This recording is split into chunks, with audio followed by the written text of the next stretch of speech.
Man, what's up, guys? We are back at it for another semester. If I haven't met you, I know there's probably quite a few new people in the room. My name is Travis, so I have three beautiful daughters and an amazing wife that they hopefully take after instead of taking after me. But I have a picture of our family, and so that's our little family. That's my world. And y'all can't see the new addition. She's just over 2 months old, Ivy Hope. So I wanted to show y'all her proud dad moment. Like all my kids, like all of them, all other two of them, they're so cute, but she is so cute it hurts. Like I'm holding her, I'm like, oh, now I get it. You know, whenever like the grandma's like, I could just eat you up. You know, now I get it. But man, it's such an amazing thing. I love being with my family. But as we talk about what leads the family, which is dating, marriage, and then sex, and then kids, and all that stuff, we're going to be diving into the book of Judges. If you have a Bible, you can find it. It's in the Old Testament. It also will be in the table of contents at the front of your Bible, or you can turn there on your phone as well. But Judges chapter 13, and we're going to be studying the life of Samson. And as we're diving into this series and looking at his life over the next few weeks together, I hope that you can come for all of them. It's going to be very beneficial for us. As we go into relationships, for most people, I would say, certainly true for me and many other people I've talked with, we often get feelings of attraction towards somebody before we have any direction of what to do with those feelings. Case in point, who here remembers having like a childhood crush in elementary school? Anybody raise your hand? So that's like a lot of us in the room. So that's kind of where that's true of me as well. But my daughter, she's 9, third grader, and so she started to become boy crazy, and she likes mini boys apparently, but this week, the boy's name was Xavier, and so I took a little video of the things that she had to say about her boy crush. So we're going to play that for you now. Bridget, who is your crush? Xavier. Okay, what do you like about him? He likes basketball and I do too. What else? He's funny. Is there anything else? He's cute. Anything else? He's funny. Is there anything else? I love him. Man, she is already dropping the L word. She liked that boy for like 3 days. And she was like, I got a new crush, Daddy. I'm like, man, I am going to struggle when you turn 15, 16, aren't I? But man, that happened for a lot of us, right? We just started like all of a sudden we see the person and we didn't want anything to do with guys or girls. And all of a sudden we're like, hey, how are you doing? And I remember my first crush I can remember anyway in elementary. Her name's Julie Norris. And so Julie Norris, it's so funny. In like I'm in elementary school asking her, will you go out with me? She's like, where are we going to go? Anyway, it's like, are we going to be like Will Smith in West Philadelphia, born and raised on the playgrounds where we're going to spend all of our days? And so we're on the playground, though. It's like 40 degrees. I just said, hey, check yes or no kind of thing. She checked yes. And it was super cold. It was like just over how cold it could be or how warm it could be for us to be outside. And so it was like 40-something degrees, and she didn't have a big jacket. I had this like massive puffer jacket. They're like coming back in style right now. And anyway, I took off my puffer jacket, and I was like, I saw somewhere that I'm supposed to give you this, like when you're cold. And so I gave her my jacket, and I didn't know what to do with myself. I didn't know like how to impress her. And so I was like, how do I get her to like think I'm cool? And so I saw some rocks, like the pebble rocks where the swings were. And I was like, hey, you want me to do a front flip on those rocks and land flat on my back? And she just looked at me and she was like, and so I go and I do a front flip. I just lay flat on my back and I get up. I was like, yeah. And she was not impressed. Like, truly, you could say it was a rocky start to our relationship. There it is. Our relationship lasted pretty long, like 3 days, and she broke up with me. But whatever that looks like in elementary. But the point is I had all these desires before I knew what to do with them. Like I was looking for the one, as far back as I can remember, is even elementary school, before I knew how to find the one for me whatsoever. And so this actually was the case, unfortunately for me, and maybe for some of you, all the way up through all of my teen years, I just had no idea what I was supposed to do with this thing called romance and these feelings and how I was supposed to go for someone and how I was supposed to look for somebody. And so I'm hoping that as we go through Samson's life, we can learn a lot of things for ourselves on who is it that we are looking for, how do we find that person, and how do we become that person. And I think it's going to be very, very beneficial for us as we're going to be in Judges 13. And tonight as we look at how do you become the one and find the one, well, the overarching big idea that we're diving into is that you have to know your purpose in order to find the right person. You have to. You have to know your purpose in order to find the right person. And we're going to talk about Samson's identity and the call and his purpose in his life. And we're going to see in some specific ways how it applies to dating, though it applies to a lot of things. So Judges 13, starting in verse 2, we're going to read it, and if it doesn't make sense right there at the beginning, we'll dive in, and I hope that it makes sense by the time we're done going through it together. So this is the birth of Samson. Samson was sent by God to deliver his people from captivity in Judges. In verse 2, we see his birth announced. It says, there was a certain man of Zorah, of the tribe of the Danites, whose name was Manoah, and his wife was barren and had no children. And the angel of the Lord appeared to the woman and said to her, behold, you are barren and have not borne children, but you shall conceive and bear a son. Therefore, be careful and drink no wine or strong drink or eat nothing unclean. For behold, you shall conceive and bear a son. No razor shall come upon his head, for the child shall be called a Nazarite to God from the womb. That's an important word we'll talk about more. And he shall begin to save Israel from the hand of the Philistines, who were the people that had the Israelites in captivity. Then the woman came and told her husband, a man of God came to me, and his appearance was like the appearance of an angel of God. Very awesome statement of the night. I did not ask him where he was from, and he did not tell me his name, but he said to me, behold, you shall conceive and bear a son. So then drink no wine or strong drink and eat nothing unclean, for the child shall be a Nazarite to God from the womb to the day of his death. A lot to draw from that verse. It says, then Manoah, her husband, prayed to the Lord and said, O Lord, please let the man of God whom you sent come again to us and teach us what we are to do with this child who will be born. And God listened to the voice of Manoah, and the angel of God came again to the woman as she sat in the field. But Manoah, her husband, was not with her. He was Manoah, where to be found. I can't believe I just said that. That is not in my notes. So the woman ran quickly and told her husband, I'm here all night. Behold, the man who came to me the other day has appeared to me. And Manoah rose and went after his wife and came to the man and said to him, are you the man who spoke to this woman? And he said, I am. And then key verse, and Manoah said, now when your words come true, what is to be the child's manner of life, and what is his mission?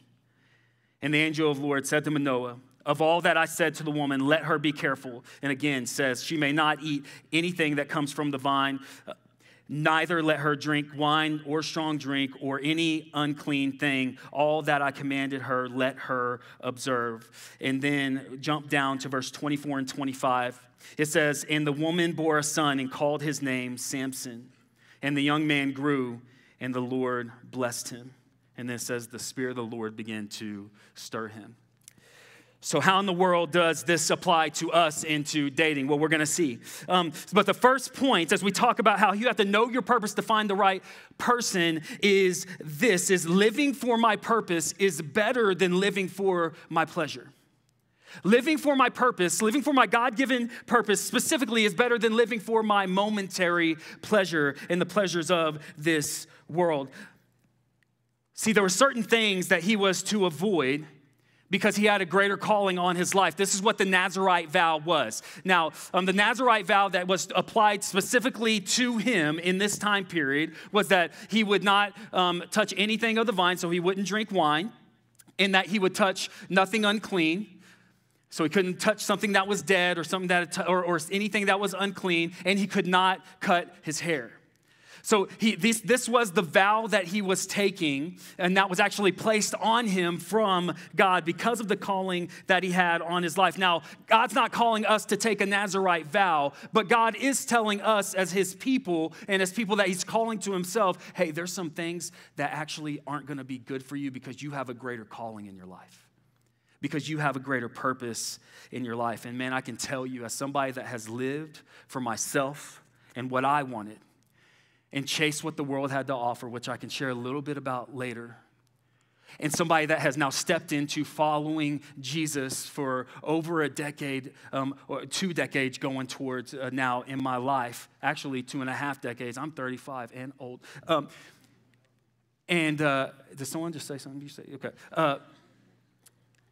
Man, I can tell you how much more joy that I get in following the purpose of God. I've been able to officiate a couple of weddings the last couple of weekends, and 2 weekends ago, the guy that I was officiating his wedding, his name is Matthew, and he actually shared his testimony here on a Sunday night, but he talked about how he had actually written out a suicide letter at one point in his life. And as he was talking to his family and his friends on the day before his wedding, the day before he got married, he said, he talked about how God had changed his life while he came to this ministry in college.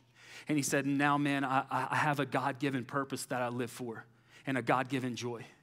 And this is what I want for you, and this is what I get to live in. It's such a powerful thing to live with purpose, with God-given purpose, and this is what God wants for us, and it's better than living for our pleasure. Now, where is that in the story of Samson? At every other chapter other than the one that we read. We're going to see that Samson's life is not a map on how to, but a warning on how to not. He makes a wreck of his life, specifically in his romantic decisions. And even though he was called to this, he lives for his pleasure instead of his God-given purpose. And this is all over the place. So I'm a big Marvel movie guy. Iron Man is one of my favorites. Unfortunately, he's gone. Robert Downing's still with us, though. But in Iron Man 2, he thinks he's dying because the arc reactor in his chest hasn't been replaced. Anybody Marvel people, y'all follow me? Iron Man 2, okay. So he's about to die. He thinks he's dying. He has a birthday party, and he turns to Black Widow, and he says to her, he says, if this was your last birthday, what would you do? And she looks at him, and I quote her. She says this, I would do whatever I wanted to do with whomever I wanted to do it with. That's definitely a sexual innuendo. And he just looks at her and he's like, okay. And I want to tell you why that line, I'll do whatever I want to do with whomever I want to do it with, I want to tell you why that's actually really bad advice.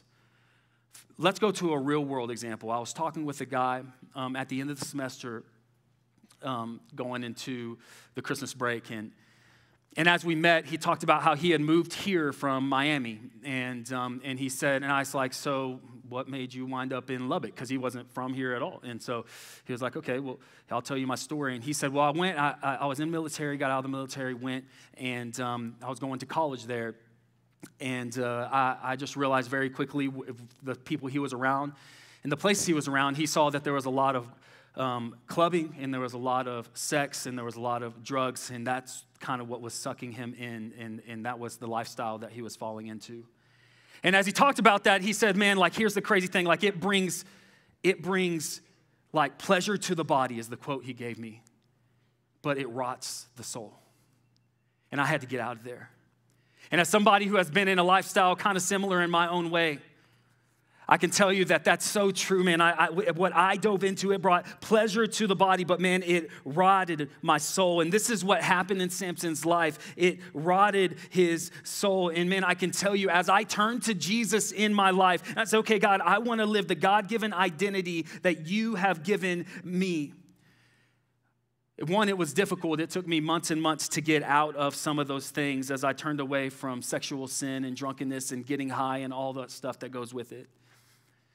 And as I followed Christ and I tried to stumble forward in his grace and mercy in my life, there was this key moment. I was talking to a girl for a couple weeks. We were dating, and we were in my room, and we started making out. And I did not plan on going any further than making out. I was trying to follow the Lord. And anyway, we were on my bed, definitely shouldn't have been doing that, but we were on my bed making out, and anyway, she leans back and she starts to undress and make a sexual advance towards me. And in that moment, it was such a key moment for me because old Travis would have fallen right back into the same pattern of the pleasure of the moment. But because God had renewed my heart, I decided in that moment that I was going to say no. And it was kind of awkward, as you could probably imagine. It was like, oh, no, we're not doing that. And then, like, she left and our relationship ended. And it was awkward. It really was. And what I can tell you, though, as I started to say no to the things that old Travis would have went after, things that my flesh desired in my momentary pleasure, when I said no to those things and I started to say yes to the joy of God, what I noticed is that instead of short-lasting pleasure, there was a deep-lasting joy that started to replace that. And I'm just here to tell you, man, that Jesus is better. And I've experienced this in my life as I started to say yes to Christ, that Christ is so much better. And I pray that all of us would choose the deep, lasting joy that God wants to give us, that's sustaining, instead of the short, quick hits of the worldly pleasure that's going to come our way throughout our lives. And the question is, okay, well, why are so many people are so many people that they want what God has for their life, but they are just, man, they are stumbling through this life, one quick hit of worldly pleasure after another quick hit of worldly pleasure as they indulge in their sin. Why is it that we do that? Why did I do that for a period of time as I ran from God? The next thing you can write down is this: we lose ourselves in momentary pleasure when we don't know and live our purpose. That's what happens. We lose ourselves in momentary pleasure whenever we don't know and live our purpose. God had a purpose for Samson clearly before he was ever born. This is before we see how he lives out his life. God has this purpose for him, and God has a purpose for us. Psalm 139, it'll be up behind me, but you're welcome to turn there as well. Psalm 139 in verse 13, it's starting in verse 13, it says this: "For you formed my inward parts, you knitted me together in my mother's womb. I praise you, for I am fearfully and wonderfully made. Wonderful are your works, my soul knows it very well. My frame was not hidden from you when I was being made in secret, intricately woven in the depths of the earth. Your eyes saw my unformed substance. In your book were written, every one of them." God has a story that he wants to write with your life. "The days that were formed for me, when as yet there was none of them." Like, what does this mean for us? It means that there's not a person in this place that's on accident. Like, you were here on purpose and you were made for purpose from God. And why does this matter? Because, man, when we don't get this, what happens is people, there's so many people, man, that they feel like they're just wandering pointlessly through life, and they feel purposeless in their life, and they feel unvaluable, and they feel unloved. And so what happens is they start to just find someone and anyone that gives them some kind of attention, and they give themselves to people that see them as an object to be used instead of a person to be loved, and they find themselves in this broken place. I'm telling you that you're more than that. And God has a greater purpose for you. And when you know your purpose in Christ, which we're getting to, it'll keep you from falling into those kinds of relationships in your life like many of us, me included, have fallen into in our own lives. And so what is our purpose? Well, what's his purpose? He says this in verse 5. He says that he is to be a Nazirite to God. A Nazirite to God that God's going to use to deliver his people, to begin to save the Israelites from the hand of the Philistines is what we read. But he's to be a Nazirite to God. And here's the next point. God's purpose is for you to become someone before doing something. Where is this in the text? Notice the order. God tells who Samson is to become before he says what Samson is to do. And God is telling you that he wants you to become someone, that we would be someone, that God's calling him specifically for himself. Man, I think that sometimes we kind of go to God and we ask these questions like, we're like, God, like what do I do, right? Like, God, what do you want from me? It's a question that many of us that try to follow Christ in our lives that we've been asking, and what if we need to shift our perspective? Kyle Idleman, a pastor that I listen to, he said it this way: God doesn't want more from you, God wants more of you. Like, what if God is actually after your heart tonight? Sometimes we hear messages and we're like, okay, God, you just want me to follow another number on the list of things that I can do, things that I can't do. And God's going, what if we've completely missed it? And God's going, actually, I want you. Like, God's after your heart. God's love is actually the love that you were made for, and it's actually the love that you long for in your life. It's the love that changed me. It's the love that causes me to be here sharing with you now. But sometimes in college, we get so wrapped up in the do part, right? The performance part, like Maddie was talking about. And we ask questions like we start to dwell on, like we're asking others and God, we're like, what do I do with my life? Anybody felt pressure when someone's like, so what's next steps? Anybody felt that, the pressure, and we're talking to family members and we're eating together and like, yeah, so what's the next steps for your next 5 years? And you're like, I'm just eating turkey. And then I'm going to get some pie. And because of that question, I'm going to get some pecan pie and apple pie and all the other stuff there too. And we start to stress eat. But we ask God, like, what am I supposed to do with my life? What if there's a better question to ask? I think a better question to ask is, God, who do you want me to be? Who do you want me to be? God tells him who he is. And there's an answer to that question. Who does God want you to be? Well, that word Nazarite, which shows up multiple times, Nazarite literally means set apart. That's what the word Nazarite means.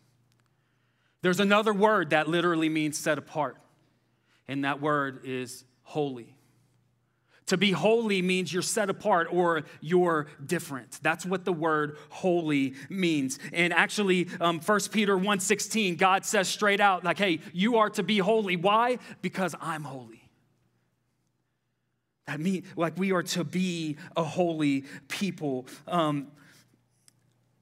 We are made specifically, set apart by God, for God, to know him, to walk with him. Are you walking with God?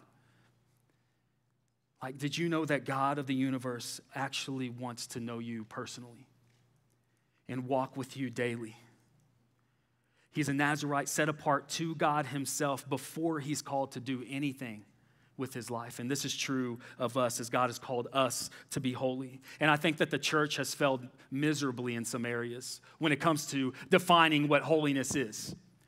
Like, holiness, in some ways, it just sounds like it should be defined, and has been defined by a lot of churches on what I used to do and now I've stopped doing. So like, hey, I used to get drunk and then I stopped it. Hey, I used to have sex with my girlfriends or my boyfriends, and now I've stopped it. Man, I used to, cuss, and now I've stopped it, lest they cut me off in traffic. Then I forget I'm a Christian for a second. Man, I used to do all of these things, and now I don't anymore. I don't think any of us, what that sounds like, when we hear that message, when we get told to be holy, what I think many people here, especially in college, is this: man, I used to have fun, and now I don't, because I'll feel guilty if I do. Have y'all ever heard somebody talk to you and have that conversation? And that's not inspiring at all, just to go, man, I used to party and stuff, and man, now I don't. Now I just stare at blank walls, me and Jesus. And I think about all the things I used to do, and I really hope there's a heaven. That's not inspiring at all. Holiness, what if it's not supposed to be defined by what I stop doing, but instead should be defined by who I am becoming? That God has actually given us this identity. He's actually said, you are holy. And like, catch this, when a Christian, when someone that says that I have surrendered my life over to Jesus, when they start to live a Christian lifestyle, when they start to live a holy lifestyle, all they are doing is living out who God said they were to begin with. Because God has said, no, holy is about you being someone. Holiness. Some ways that I could tell you that I would say God has set me apart and called me to be holy in my life. Holiness, man, I want more of Jesus because his love changed my life. Holiness, I want more of Jesus now in my heart because he has set me free. If you guys could see the weight that was, man, pressed on my soul, that was lifted off, and you could see the people before they get baptized with tears in their eyes because Jesus has set them free, man, you would realize that it's real. If I could give one word to describe what following Jesus is, I would give the word freedom. I don't have to carry that weight anymore. And I get to walk in the joy of Jesus. Listen, holiness is I am a child of God. And so I want to reflect the Heavenly Father in how I live my life because he's made me and called me to be his own. Here's holiness. Holiness is I don't have to live in hiding anymore. So many people, man, they have so much stuff that they hide. At my house, I have these end tables. Actually, this is one of the actual end tables in our living room. And I ordered these, and whenever I ordered it, it came, and the first one I got, I was like, oh, that looks cool. It looks, modern. That's kind of what we were going for. And then I turned it around, and this is what I saw on the second one. So there's going to be a picture of it if you can't see. That's how it was ordered. It was all bent up, right? All messed up. And I was like, Carrie, this is disgusting. And I was like, we need to send this back. And she was like, no, we're keeping it. And I was like, yes, ma'am. Okay. And so we try to position this so we have two couches that meet, and at that angle I have this turned where the people only see this side, and they can never see this side that's all bent up. And here's the thing, man, that's what a lot of people do with their entire lives. They show a side of themselves that looks good, and they're hiding in the dark places, the bent up and the broken areas of their life. God saw all that in me. And God looked at me whenever I was making a wreck of my life, probably more than most people do in their life. And God saw me whenever I was stuck in habitual sexual sin, and I was stuck in a lifestyle that could have led me to jail many times over. And I was trying to hide this bent up and broken side where I was just laughing the life of the party on the outside. And God said, man, listen, I'm showing and I'm seeing all of it. You can't hide from me. I see the bent up, broken places. Here's the good news. When I came to Jesus and I said, God, I know you probably see it already, but I just want to say, are you sure you want to purchase this? And Jesus said, I'm still here. And yes, I still want to keep you. And matter of fact, I'm just getting started with what I have for your life. And God has redeemed me. And God offers you redemption. You can come out of hiding into the light of Jesus. That's holiness.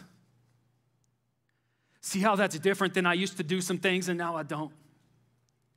Man, God has so much more for our lives. And I'm so thankful that I've been able to experience that. And I want you to know that God's seen it all and he's still here. And he's pursuing you now. And holiness and the lifestyle that we start to live. Because yes, does God want our life to look different? Sure, he does. I want every area of my life to reflect the love of Jesus. So let me ask you a question. Are there areas in your life that don't reflect the love of Christ? How often, man, how often in my own life did I go to church services like this? And I heard the love of God. And I even felt the call of God in that moment. And I walked away and I decided I would apply none of it to my life. And I wondered why I was so broken. And Jesus is saying, hey, my hand is out. And we can start a new path walking together tonight. This is what God has for us. Is there any place in your life that doesn't reflect a life that's been touched by Christ and has changed by his love? Let's go specifically towards dating. Does the way that you date and who you are dating and what you are like when you are dating, does it reflect a life that has been changed by the love of Jesus? See, God simply, really, this message is built upon two words. So the first word is Nazarite, that God calls him to be set apart. We don't take a vow, but God definitely calls us to be a holy people. So God calls us to be someone that we would be holy. And then we get to the mission. God calls us to do something. Holiness is God's light shining in you. Mission is God's light shining through your life. And that's what we're going to dive into for the next few moments. In verse 12, he's talking, and what does he say? He comes to the angel and he says, what is the manner of life he's supposed to live in, and what is his mission? And really, we already read the answer in verse 5, that he would begin to save Israel. But for us, I think it's a great question for all of us to ask. So if you're not taking notes, maybe later on, or even now, you could pull out your phone and just in the notes app, just say, what is my mission? That's such a huge question for our lives. What's the mission of my life? And spend some time dwelling on how you would answer that before God in your own words. Here's why that question really matters, because your mission will determine your direction in everything in your life, including your dating direction.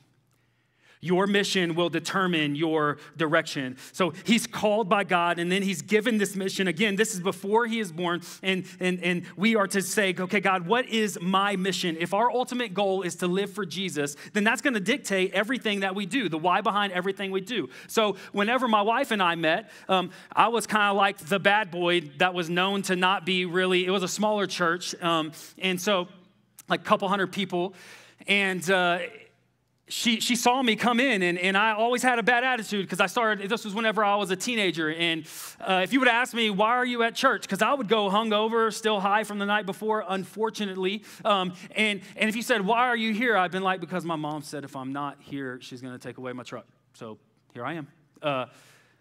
And that's why I was there. And that's the reason why I went to church at that point in time. You know what Carrie didn't do? She didn't see me walk into church and go, that's my guy. Like she definitely didn't see me, and she didn't go, I can change him.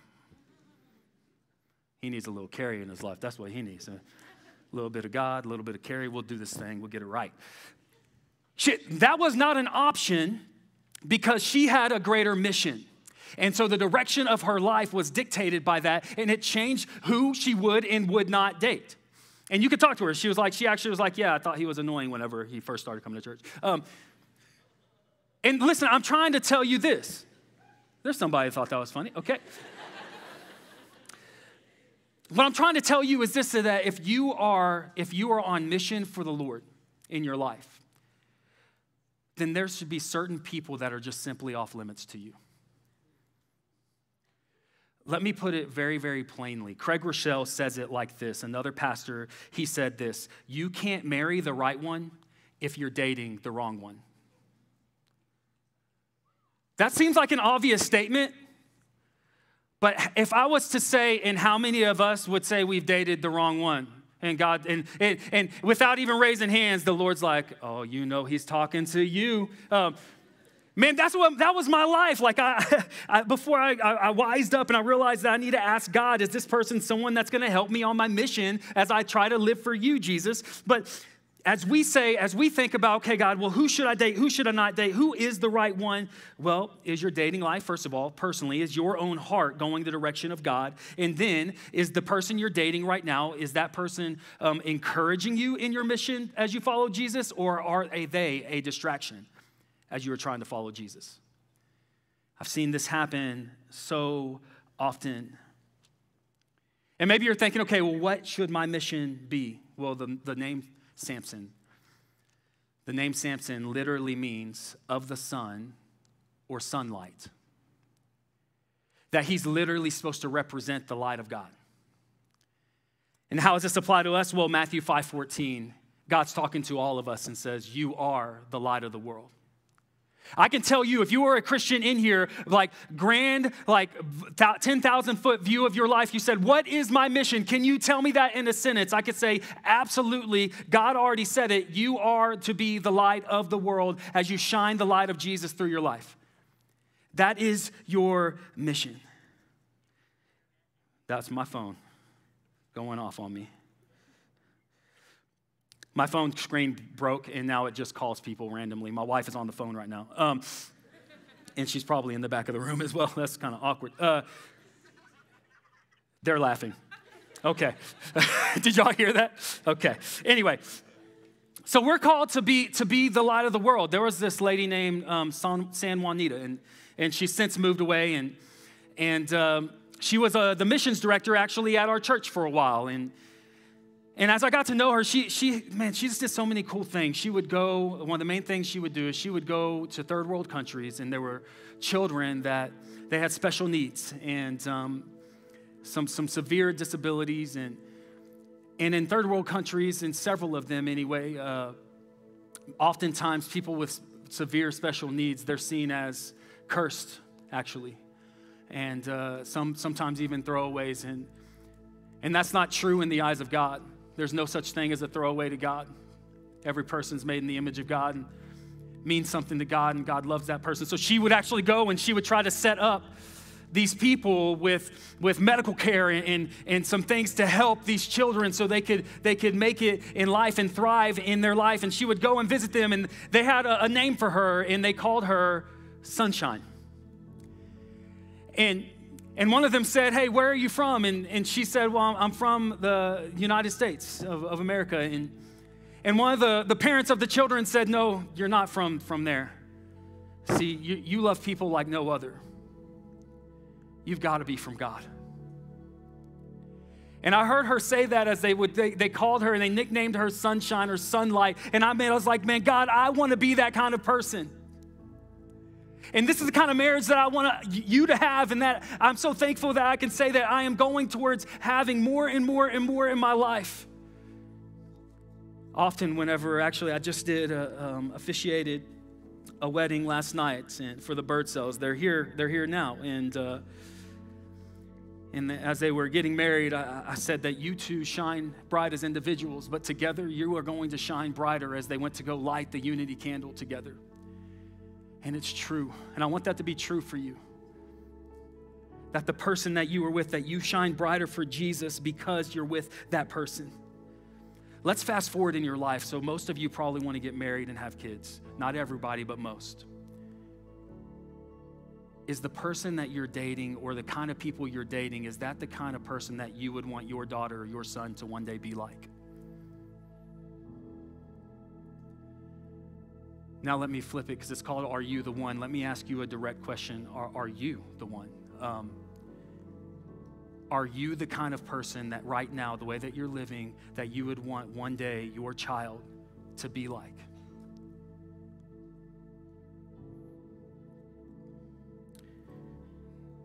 That can change tonight. If you're going, the answer is no for me. Like, do you possess the qualities that you're actually looking for in someone else?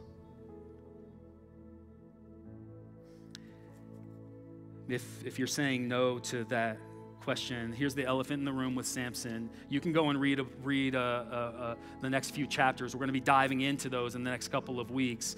But he definitely would say no. And Samson would go on and his life was very dysfunctional. And the people that he would connect with romantically, it was extremely dysfunctional, led to very poor decisions being made in his life and their life. And man, it was just a wreck. And he broke every part of the Nazirite vow that was placed on him before he was born. Every one of them. Over and over again. And listen, like, here's why this is such an interesting thing to consider is because when you look at the life of Samson and you go, okay, well, if that's true of him, well, I feel like I've kind of made a wreck of my life and that's true of me. Like, man, that was what I would have been thinking. Like, I ran from God primarily because I started to date the wrong person. Like, she wasn't like doing crazy things. You know, I didn't meet her and she wasn't like, hey, it's so great to meet you. I enjoyed this first date. Hey, you want some cocaine? Like, that's not how it happened. It was just this one step after another, and I fell into sexual sin very quickly, and I was running from God. A few months later, we broke up a couple years later, and then I dove headfirst at full force into the party life where, man, I just went off the hinges wild, living like there's nothing else that mattered except for the moment that I was in, and it caused a lot of wreckage in my life. And then God started to call me back to himself, and I said, okay, I realized that, man, I am in this bent up, this broken place, and God is just not working my way. I need you now. And so I came back to God, and God took me back, but I still felt a lot of shame. I still felt like God would be like, no, see, we still need to talk about this because there's bent up places in your life, Travis, and I'm not going to forget. And then I started to experience God's grace be greater than the shame of my past that I was carrying. And the fact that I would say, God, you don't want any of this bent up, broken self that I am. God says, you don't tell me what I want. I paid the ultimate price for you. I went to the cross for you. You are my child and I love you. And I'm just getting started with your life. But you got to realize my grace is greater than your shame. And as I was there and I was going, God, people like Carrie, she was a virgin when we got married. People like Carrie, I don't deserve someone like her. And God said, you know what, man, let me talk to you about redemption. Let me talk to you about how I changed the path for somebody. And now, fast forward, we're here with our own family, teaching our children how to follow Jesus. And God has done a 180 in my life in the best way possible. And it's because the forgiveness of Jesus is real. And I want you to write something down. And this is what all of us can take to the bank when it comes to, man, what if I'm stuck in my shame? What if I'm still stuck in my sin? I feel like I don't deserve God. I feel like I don't deserve a good, godly person to date eventually in my life. Know this, my failure doesn't stop God's faithfulness. It was while we were still sinners that Jesus paid the ultimate price for you because he loves you and he died for you. And he rose from the grave saying, I have created a way for a new path. And I have an identity that I want to place on you. And I have a mission for your life. Will you say yes to that?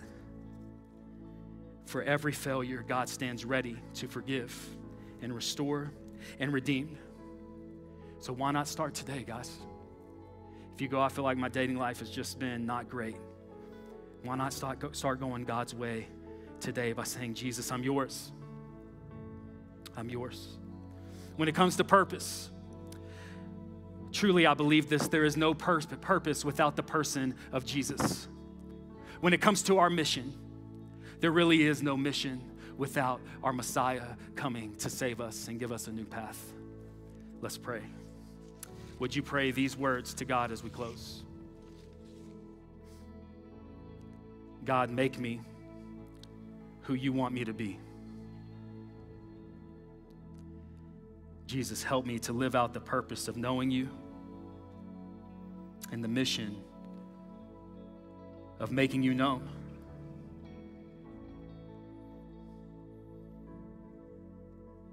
Let's stand and worship together.